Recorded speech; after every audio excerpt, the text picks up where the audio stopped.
காகிதமாய் தூக்கி எறிய பெண்ணே உன்னால் முடிகிறதே,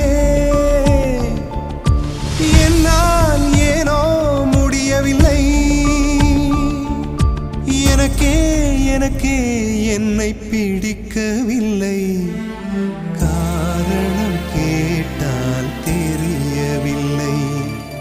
நினைவுகள் நெஞ்சினில் புதைந்ததினால் நெருப்பால் எந்த நெஞ்சை